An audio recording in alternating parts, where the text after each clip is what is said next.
ঢাকাতে হোটেল ইন্টারকন্টিনেন্টালে 40টা দেশের রাষ্ট্রদূত এসেছিল। জামাত ইসলাম এখন ইন্টারন্যাশনাল প্লেয়ার। 40টা দেশের রাষ্ট্রদূত আসছে, বড় বড় সংস্থারা আসছে, সেখানে আমি ছিলাম। সমস্ত মানুষের প্রশ্ন, আজকে জামায়াতের যে কর্মসূচি, সারা বাংলাদেশের যে উন্নয়নের কর্মসূচি, সবাই প্রশংসা করেছে জামাতের ইউনিক অদ্বিতীয় উপস্থাপনার কারণে।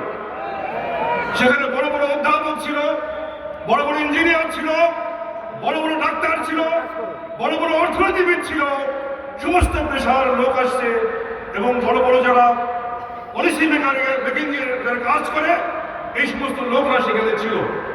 আজকে জামায়াত ইসলামী ইন্টারন্যাশনাল প্লেয়ার, স্থানীয় প্লেয়ার না, ইন্টারন্যাশনাল প্লেয়ার।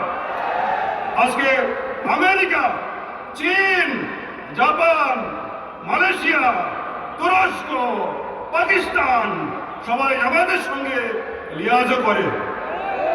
তারা বুঝতে পেরেছে বাংলাদেশের আগামীর গতিধারা, তারা বুঝতে পেরেছে পরিষ্কারভাবে। আপনারা জানেন মালয়েশিয়ার মাহাথির মোহাম্মদের নেতৃত্বে মালয়েশিয়া আধুনিক রাষ্ট্র গঠিত হয়েছে। বাংলাদেশেও ডাক্তার শফিকুর রহমানের নেতৃত্বে আধুনিক বাংলাদেশ গড়ে উঠবে ইনশাআল্লাহ।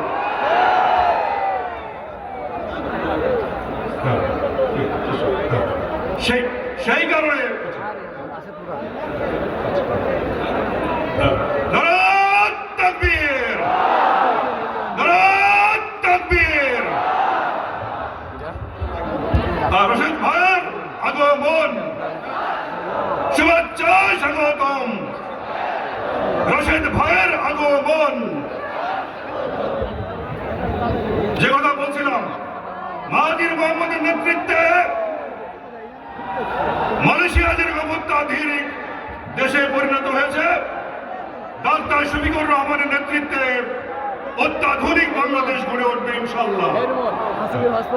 সবাইকে আমি ধন্যবাদ জানানোর আগে একটা কথা যোগ করতে চাই। মাহাথির মোহাম্মদের চিকিৎসা হয়েছিল মালয়েশিয়াতে। উনি বিদেশে যেতে পারতেন, ওনার টাকা ছিল, ডাক্তার শফিকুর রহমানের টাকা ছিল, কিন্তু উনি চিকিৎসা নিয়েছেন বাংলাদেশে। ডাক্তার শফিকুর রহমান দ্বিতীয় মাহাথির মোহাম্মদ বাংলাদেশের জন্য, এবং ওনার নেতৃত্বেই বাংলাদেশ গড়ে উঠবে ইনশাআল্লাহ। সেই দিনের আহ্বান জানিয়ে, দাঁড়িপাল্লার পক্ষে ভোট দেওয়ার আহ্বান জানিয়ে, বাংলাদেশকে একটা কল্যাণ রাষ্ট্রের আহ্বান জানিয়ে আমার বক্তব্য শেষ করছি। খোদা হাফেজ। আসসালামু আলাইকুম ওয়া রাহমাতুল্লাহি ওয়া বারাকাতুহু।